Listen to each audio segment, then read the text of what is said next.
오늘 주신 하나님 말씀은 로마서 16장 17절부터 27절까지 말씀입니다. 신약성경 로마서 16장 17절부터 마지막 절까지 우리 한 절씩 교독하겠습니다. 제가 먼저 읽습니다. 로마서 16장 17절. 형제들아, 내가 너희를 권하노니 너희가 배운 교훈을 거슬러 분쟁을 일으키거나 거치게 하는 자들을 살피고 그들에게서 떠나라.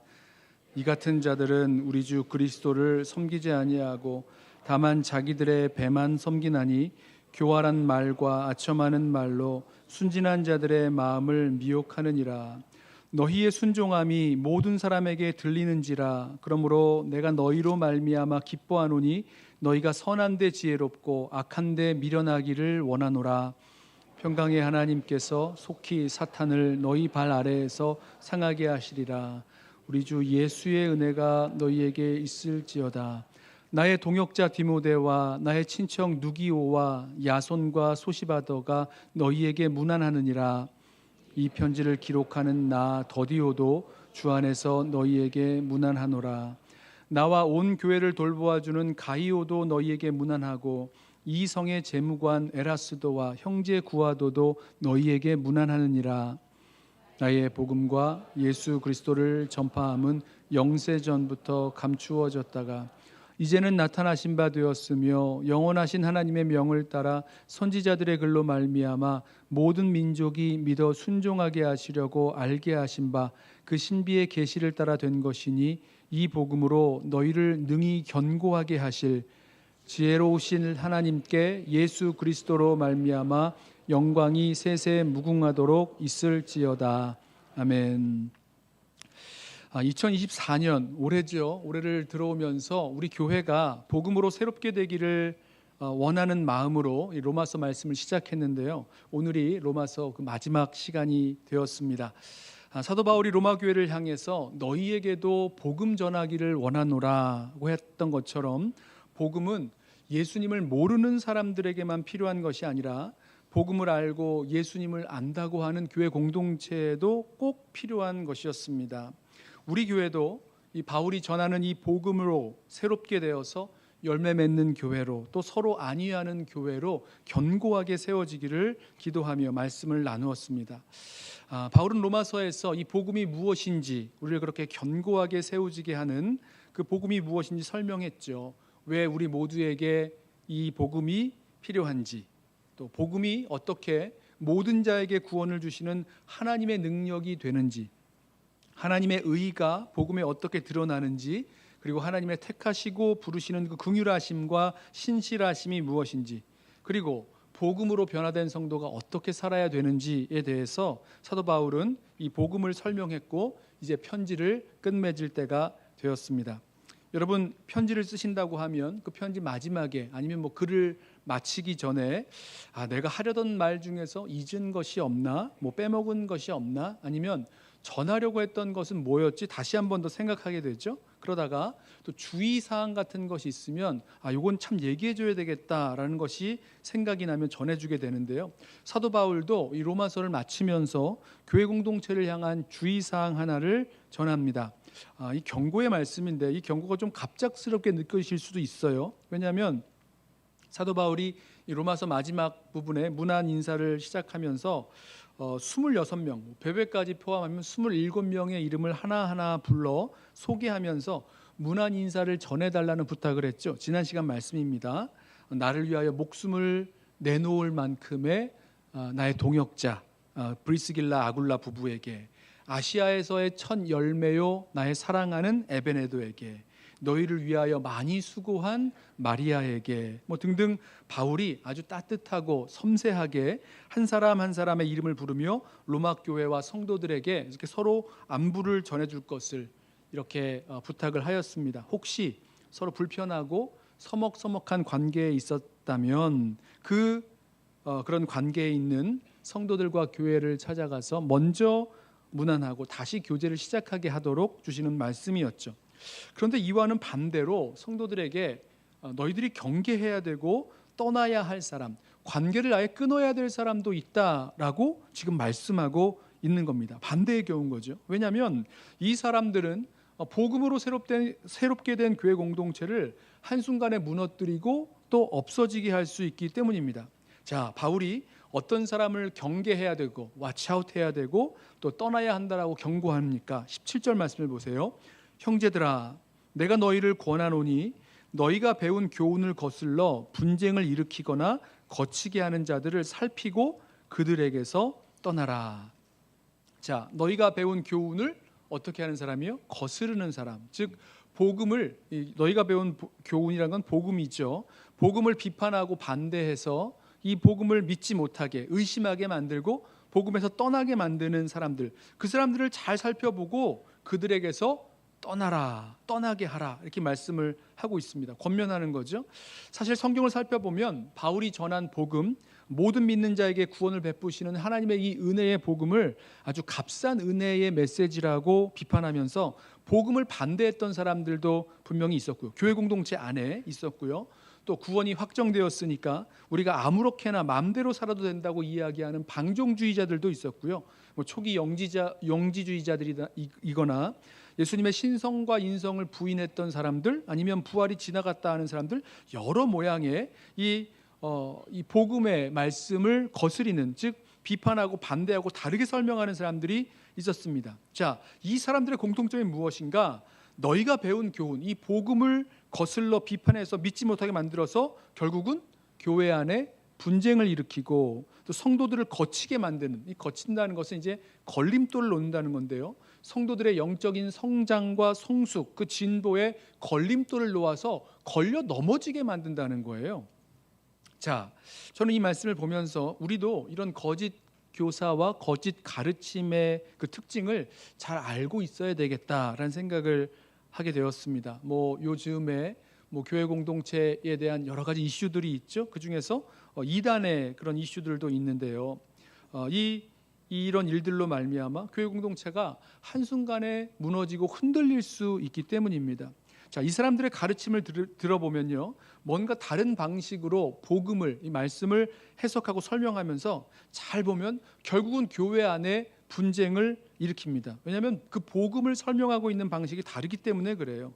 교회 안에 분쟁을 일으켜서 성도들이 나뉘어 논쟁하고 반목하게 만든다거나, 아니면 결국은 성도들의 그 영적 성장을 막아서는 거죠. 방해하는 거죠. 자라나지 못합니다. 비실비실 거리다가 의심하고 헌신하지 못하고, 결단해서 헌신하지 못하며 살다가 결국은 실족하여 넘어지게 만드는 거죠. 아무렇지도 않게 죄 짓고 살아도 좋다, 이렇게 가르치기도 하고요. 아예 아무것도 하지 못하는, 아무것도 하지 않게 만들기도 하고요. 결국은 믿음에서 떠나버리게 만드는 그런 일들도 생깁니다. 자, 이런 사람들을 주의 깊게 살펴보고 또 그들에게서 떠나야 된다, 사도 바울은 경계하고 있는 거죠. 학자들은 이 사람들을 거짓 교사라고 부르고 있는데요. 자, 이 사람들이 왜 이런 일들을 벌이는 것일까? 왜 이렇게 만드는 것일까? 그들 가운데에 중요한 내적인 동기가 담겨 있습니다. 18절 보실까요? 이 같은 자들은 우리 주 그리스도를 섬기지 아니하고 다만 자기들의 배만 섬기나니 교활한 말과 아첨하는 말로 순진한 자들의 마음을 미혹하느니라. 자, 보세요. 이 사람들은 예수님을 주와 그리스도로 섬기지 않습니다. 잘 살펴보셔야 돼요. 말씀을 논하기도 하고 복음을 가르친다 하기도 하고 이러면서 이러는 사람들이 있는데, 그들의 삶을 볼 때에 예수님을 왕으로 모시고 예수님의 종이 되어 살겠다는, 종이 되어 순종하며 살겠다는 그 마음의 바램이나 어떤 소원이 없는 것을 찾아볼 수 없는 사람이라면 거짓 교사와 거짓 가르침일 가능성이 농후합니다. 결국 이들은 지금 예수님을 섬기는 것이 아니라 자기 배를 섬기는 거죠. 여기서 배 아시죠? 여기 있는 배, 이렇게 표현을 했는데, 자기 배를 섬긴다는 것은요, 자기 육신의 욕심이라던가 쾌락, 만족, 자기의 유익을 위해서 산다는 뜻입니다. 우리의 왕 대신 예수님을 모시고 예수님을 위하여 순종하며 사는 것이 아니라 자기를 위해서, 자신이 자신의 삶의 주인이 되고 왕이 되어서 자신을 위해서 살아가는 삶을 살아가는 거예요. 그래서 자기를 위해서라면 교활한 말과 아첨하는 말을 가지고 순진한 사람들의 마음을 미혹하면서 살아갈 수도 있다는 거죠. 그럴듯한 말로 막 꾸며대기도 하고 다 내가 너를 위해서 당신을 위해서 이렇게 하는 말이다 이러면서 휘황찬란한 말로 속입니다.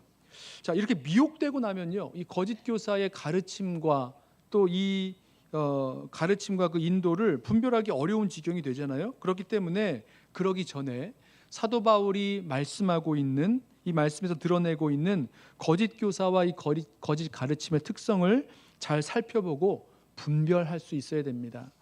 19절 말씀에 보면 그 분별에 대해서 이렇게 말씀해요. 너희의 순종함이 모든 사람에게 들리는지라.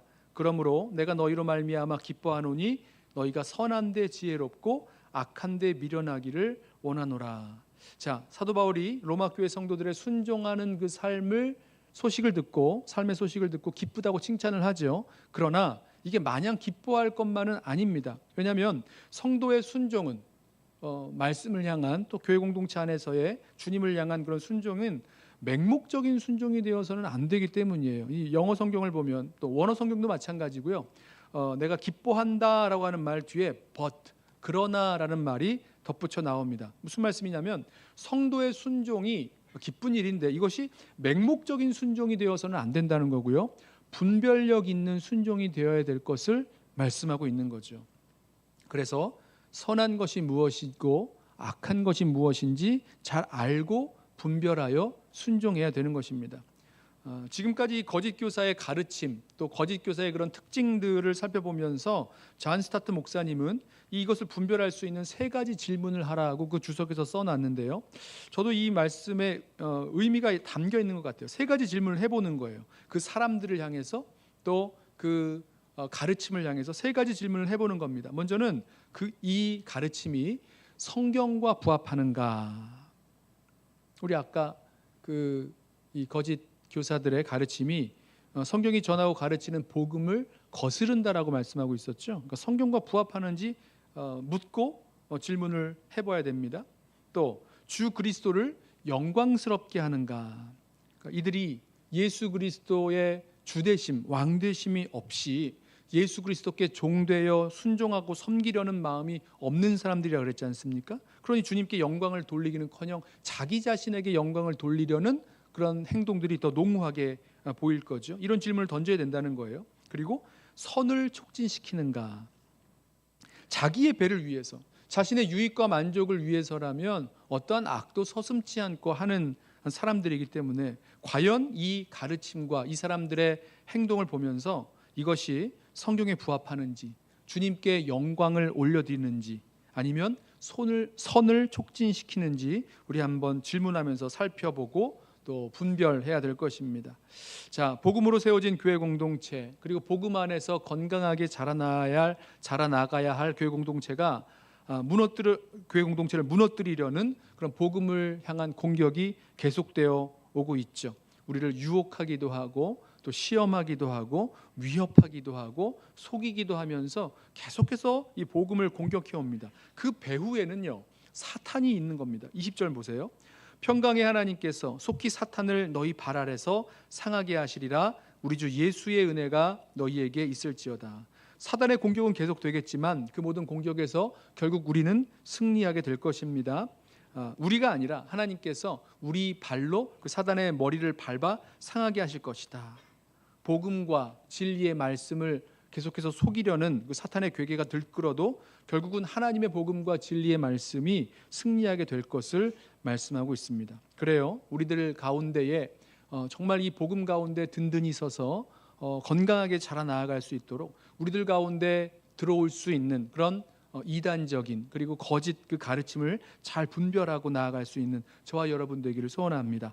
자, 두 번째, 교회 공동체를 향한 경고에 이어서 다시 문안 인사가 나옵니다. 앞에서 했던 문안 인사는 로마 교회 성도들에게 문안을 부탁하는 그런 명령이었다면, 이번에는 바울이 이 고린도에서 로마서를 쓸 때 함께하고 있었던 동역자들의 문안 인사를 전하는 거죠. 그러니까 바울과 함께하고 있었던 고린도에 있는 사람들의 그 문안 인사를 전합니다. 먼저 21절을 보세요.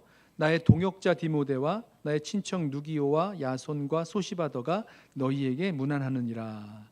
우리 디모데는 잘 아시죠? 바울의 1차 선교 여행 때 복음을 듣고 회심하였다가 2차 선교 여행 때는 이 바울의 선교 여행에 동참하면서 선교 사역을 돕는 자가 됩니다. 이 바울에게 있어서 디모데는요, 분명히 복음의 열매일 거예요. 그러면서 믿음의 아들이었고 이제는 복음의 동역자라고 불리는 그런 사람입니다. 그 다음에 누기오가 나오죠. 이 누기오는 바울의 선교 여행에 동행하고 있었던 누가가 아닐까 이런 생각을 해봅니다. 누가복음 또 사도행전을 기록한 그 누가죠. 사도행전을 보면 이제 우리라는 표현이 나오는데요. 그 의사 누가가 이 바울과 함께 지금 고린도에 있었습니다. 그래서 이 사람 이 누기오는 이 누가의 그 다른 애칭 같은 건데요. 누가로 보입니다. 물론 이제 다른 그 설명도 있긴 합니다만은 이 누기오는 선교 여행에 동행했던 그 고린도에 있었던 누가가 아닐까 이런 생각이 들고요. 근데 야손 그 데살로니가에서 핍박받으면서 이 바울이 이렇게 집을 나가게 될 때 그때 바울을 도와주고 있었던 사람이 바로 야손이겠죠. 야손이고요. 소시바더 바울과 동행했던 베레아 사람 이제 사도행전을 읽어보면 나오는 그 사람일 것입니다. 자 계속해서 22절 이 편지를 기록하는 나 더디오도 주 안에서 너에게 문안하노라. 나와 온 교회를 돌보아주는 가이오도 너희에게 문안하고 이성의 재무관 에라스도와 형제 구아도도 너희에게 문안하느니라. 자 여기 나오는 더디오는 바울이 이제 로마서를 쓸 때 로마서를 이렇게 구술합니다. 이렇게 입으로 이렇게 읽어주는 거예요. 불러주는 거예요. 그럼 불러주는 대로 받아 적는 사람, 기록자, 뭐 대필자가 이 더디오였죠. 이 편지를 기록하는 나 더디오도 주 안에서 문안한다. 이 더디오가 그 문안을 전하고요. 그다음 이어서 나온 가이오. 이 고린도전서를 보면 그 바울이 고린도에서 세례를 준 사람 중에 한 사람이 가이오였는데요. 아마 그 사람인 것 같아요. 이 가이오가 바울과 성도들의 그런 필요를 공급해주고 이 가이오의 집에서 이 성도들이 모였던 것을 보면 가이오는 어느 정도 이 부유한 그런 성도였던 것 같습니다. 이어서 재무관 에라스도와 형제 구아도가 나오는데 구아도에 대해서는 이제 알 수 있는 방법이 없고 에라스도는 그 지역에 이 고린도 지역에 책임 있는 어떤 관리였던 것 같습니다. 고린도 유적 중에서 이 고린도 도시를 후원하고 그 다음에 관직에 오른 에라스도 이야기가 나오는 그런 비문이 하나 발견되었는데요. 이 사람이 에라스도와 동일 인물이라고 한다면 바울의 동역자들 그리고 이 고린도 교회를 구성하고 있었던 교회 공동체의 사람들이 이 뭐 경제적으로 아니면 사회적으로 이렇게 하층에 있는 사람들일 뿐만 아니라 좀 높은 계층에 있는 사람들도 포함된다는 것을 우리가 알 수 있게 됩니다. 자, 이렇게 바울이 고린도에서 지금 자기와 함께하고 있는 그런 동역자들을 소개하면서 문안 안부 인사를 전하는 거죠. 8명이 나왔는데 이 사람들은 다 바울이 전한 복음의 열매요. 또 바울의 이 복음 사역을 돕고 후원하고 있는 복음의 동역자들인 겁니다. 바울은 지금 함께하고 있는 복음의 동역자들을 잊지 않고 이 편지에 그들의 이름을 올리면서 문안 인사를 전하고 있는 거죠. 저는 이 말씀을 보면서 우리들이 이렇게 볼 때에 참 뛰어난 좋은 사람들, 좋은 그런 그리스도인들, 뛰어나고 훌륭한 그리스도인들을 여러 가지 미디어를 통해서 볼 수가 있는데요. 그 미디어를 통해서 볼 수 있는 많은 그런 훌륭한 믿음의 사람들 다 좋지만 그것보다도 가장 중요한 사람, 지금 나에게 다가와 있고 또 나와 함께하고 있는 사람이 가장 중요한 사람이 아닌가 이런 생각을 해보았습니다. 특별히 지금 나와 함께 일하고 섬기고 있는 복음의 일꾼들이 누구인지를 한번 생각해 보십시오. 복음의 동역자들이에요. 이들이 참 중요하다는 거죠. 여러분, 다른 누구와 우리가 팀이 된 게 아니죠. 누구와 한 팀으로 사역하고 섬기며 나아가는 게 아니죠. 바로 지금 내 옆에서 지금 나와 함께 복음을 위하여 동역하고 수고하는 우리 믿음의 형제 자매들, 우리 성도들이 복음의 동역자가 된 줄로 믿습니다. 이 복음의 동역자 된 우리 바로 옆에 있는 우리 믿음의 형제 자매들 잊지 않기로 하겠습니다. 한번 우리 옆에 있는 분들 한번 이렇게 쳐다봐 보세요. 왼쪽에 있는 또 오른쪽에 있는 분들 쳐다봐 보시고 한번 손도 한번 잡아 보십시오. 누굽니까? 자, 이분들이 나와 함께하는 복음의 동역자들이신 거죠. 나는 당신의 복음의 동역자. 그리고 우리는 함께 이 복음의 사명을 감당해 나아갈 복음의 동역자들인 것입니다. 아닙니까? 지금 하나님께서 우리 인생의 때에 함께하게 하셨고 이 달라스 땅에 달라스 연합교회에 함께하게 하신 이 분들, 우리 성도들 복음의 동역자죠. 잊지 않겠습니다. 저와 여러분은 모두가 복음의 동역자들로 함께 나아갈 사람인 것을 잊지 않고 계속해서 이 사역을 감당해 나가기를 원합니다. 자, 마지막으로 이 경고와 문안에 이어서 찬송이 이어집니다. 전문적으로 이것을 송영이라고 하는데요. 들어보셨죠? 송영이라는 말 들어보셨을 텐데 이 송영, 덕솔로지라고 하는데요. 이 영광, 독사라는 그리스어죠. 헬라어죠. 독사와 로고스란 말을 합쳐서 독솔로지라고 합니다. 송영이죠. 자, 이것을 이제 직역해 보면 영광에 대한 말씀 아니겠어요? 영광에 대한 말씀. 단순히 찬양만 하는 것이 아니라 이 찬양으로 영광 받으실 하나님이 누구신지, 하나님이 어떤 분이신지를 말씀하는 겁니다. 왜 하나님이 이런 영광을 받으셔야 하는지, 어떤 분이시기에 이 영광과 찬양을 받으시는지를 설명하는 거죠. 그러니까 무슨 이유 때문에 내가 하나님을 높이고 영광 돌리며 찬양하는지를 말합니다. 자, 그리고 이 찬양, 이 송영을 듣는 사람들도 이걸 듣고 아 그렇구나 하면서 하나님을 찬양하게 만드는 건데요. 저와 여러분도 이 바울의 이 로마서의 마지막 송영을 우리 보면서 들으면서 이 하나님을 함께 찬양하고 높일 수 있게 되기를 소원합니다. 좀 25절부터 27절까지가 복잡하지만 한 문장으로 보여요. 제가 한번 읽어보겠습니다. 들어보세요. 나의 복음과 예수 그리스도를 전파함은 영세전부터 감추어졌다가 이제는 나타나신 바 되었으며 영원하신 하나님의 명을 따라 선지자들의 글로 말미암아 모든 민족이 믿어 순종하게 하시려고 알게 하신 바 그 신비의 계시를 따라 된 것이니 이 복음으로 너희를 능히 견고하게 하실 지혜로우신 하나님께 예수 그리스도로 말미암아 영광이 세세 무궁하도록 있을지어다. 아멘. 자, 이 송영을 보면요. 문법적으로는 복잡해 보이지만 우리 말의 그 순서를 따라 보면 결국은 하나님을 향한, 여기 보면 이제 하나님을 향한 송영으로 맞춰집니다. 원문을 보면요. 전체 문장 시작이요. 이 복음으로 너희를 능히 견고하게 하실 분에게 이렇게 시작합니다. 우리 성경에는 이제 26절 마지막 부분에 나오죠. 그리고 맞춰질 때는 27절로 맞춰져요. 지혜로우신 하나님께 영광이 세세 무궁하도록 있을지어다. 그리고 그 사이에 하나님께서 인간을 구원하시기 위하여 나타내신 그 복음이 무엇인지를 설명합니다. 이제 우리말 성경에서는 이제 앞에 부분에 25절부터 그 복음을 설명하죠. 자, 25절에 바울은 나의 복음이라는 말로 시작을 했는데 나의 복음이란 말은요. 사도 바울에게 계시하셨고 맡기셔서 이방인들에게 전하게 하신 그 복음을 말씀합니다. 자, 이 복음은 영세전부터 감추어졌다가 예수 그리스도를 통해서 밝히 드러나게 된 비밀이라는 거예요. 우리 언젠가 로마서에서 이 말씀 그대로 나눈 적이 있었죠. 그러므로 복음은요 다른 것이 아니라 이 예수 그리스도를 선포하는 것입니다.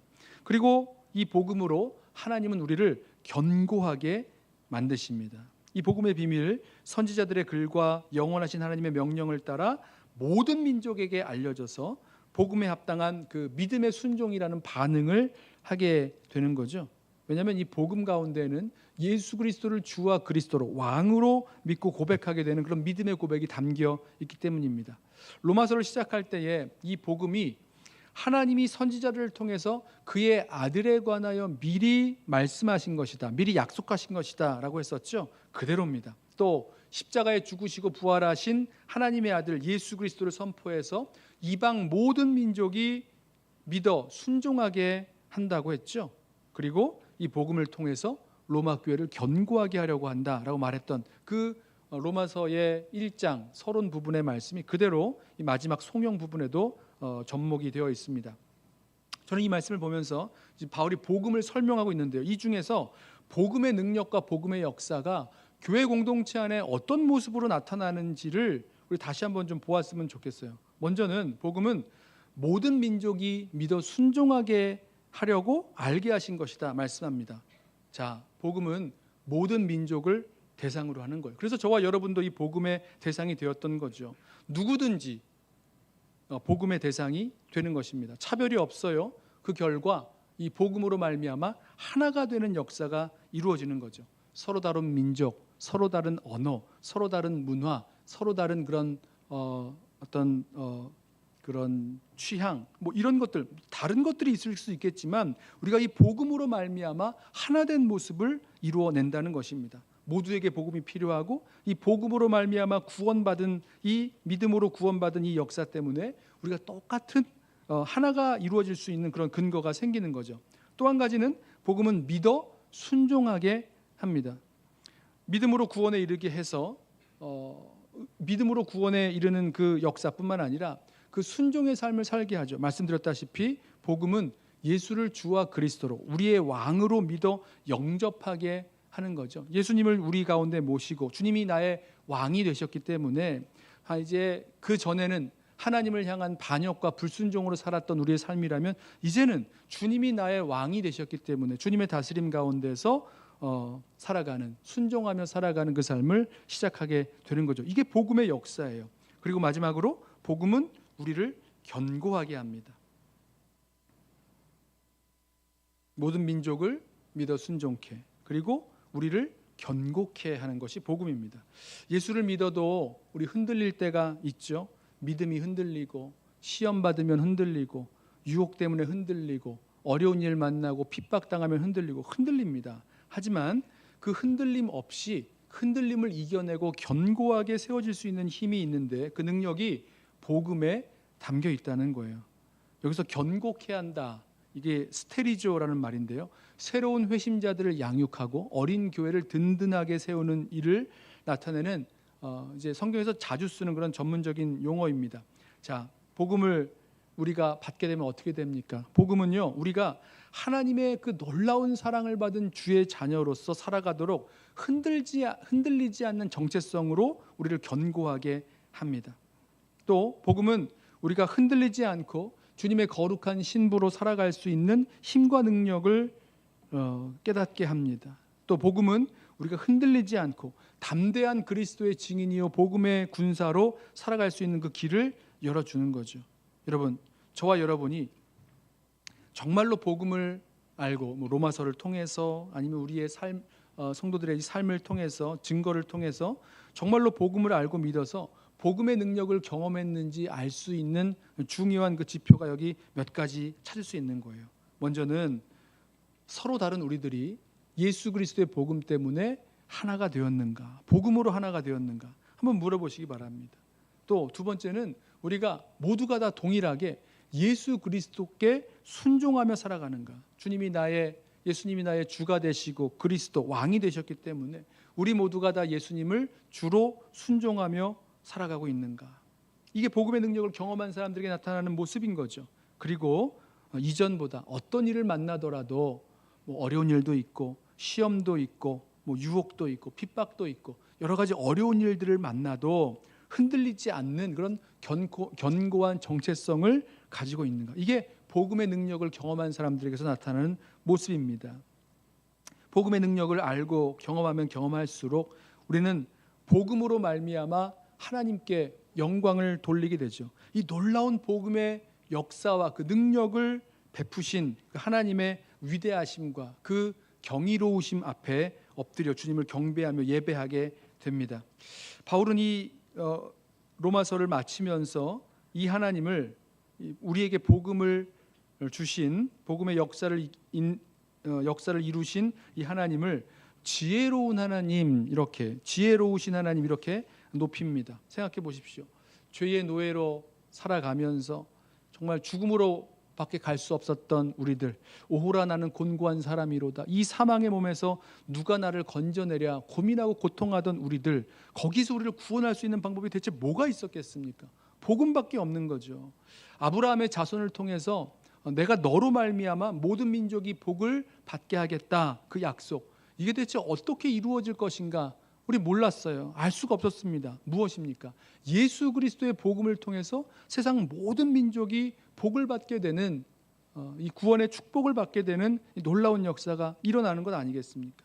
대부분의 유대인들이 복음을 거부했을 때 이거 참 하나님은 하나님의 구원의 역사가 실패한 것처럼 보인다 이렇게 보일 수 있었지만 그것마저도 하나님의 큰 그림 속에서 복음으로 이 온 세상을 구원하기 위한 하나님의 역사를 펼쳐 나아가시는 구원의 경륜 속에서 그 유대인들마저도 구원하기를 원하시는 하나님의 모습을 보게 되는 거죠. 자, 이것이 하나님의 지혜의 모습이었습니다. 복음을 통해 하나님의 지혜가 나타난 거죠. 하나님의 완전한 지혜, 그리고 그 속에서 우리가 경험하게 되는 하나님의 그 완전한 사랑, 예수 그리스도 하나님의 아들을 십자가에 내어 주심으로 우리들을 향한 하나님의 사랑을 확증해 주셨고, 그 사랑이 성령으로 말미암아 우리 심령 가운데 가득 부어졌고, 그래서 십자가 앞에서 내가 죄인이라고 가슴치며 회개하며 고백하게 되고, 회개하게 되고, 또 그 사랑 앞에 엎드려서 하나님 앞에 내 자신을 드리게 되고, 그리고 이제는 하나님의 영광을 위하여 살겠노라고, 또 하나님께서 우리에게 맡겨주신 그 사명을 위하여 살겠노라고 헌신하고 결단하게 되는 그런 놀라운 역사가 이 복음과 이 복음에 담겨있는 하나님의 지혜로, 하나님의 능력으로 우리들 가운데 임하게 된 것이죠.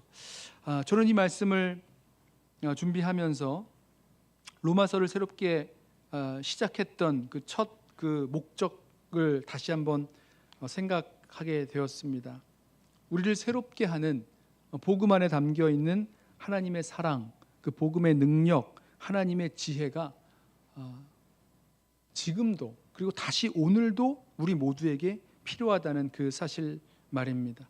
아무쪼록 우리 성도들의 심령 가운데 주님께서 예수 그리스도를 통해서 나타난 이 복음, 이 복음에 나타난 하나님의 지혜, 이걸 정말로 사도 바울이 가슴 벅차게 찬양하고, 이 로마서에 보면은 이 찬양들이 몇 번 나오죠. 그 하나님의 지혜를 가슴 벅차게 찬양할 만큼 더욱더 깊이 그 복음의 능력과 역사를 경험하고 그것을 매일매일 살아낼 수 있는 저와 여러분 되시기를 주님의 이름으로 부탁하며 축원합니다. 말씀을 좀 정리하겠습니다. 세 가지를 말씀을 드렸어요. 교회 공동체 가운데 분란을 만들고 걸림돌을 놓는 그런 거짓 교사의 가르침을 경계하고 떠날 수 있도록 분별해야 되는 것 우리들에게 주셨고요. 그리고 지금 나와 함께하고 있는 복음의 열매요 동역자들, 우리 잊지 않고 함께 끝까지 믿음의 여정, 또 믿음의 선한 싸움 싸우며 나가겠노라고. 그리고 마지막으로 복음에 담긴 하나님의 지혜를 알고 또 찬양하기까지 그 하나님의 복음의 그 능력과 그 지혜를 깊이 경험할 수 있는 저와 여러분 되시기를 주님의 이름으로 다시 한번 축원하며 부탁드립니다. 우리 다 함께 일어나셔서 예수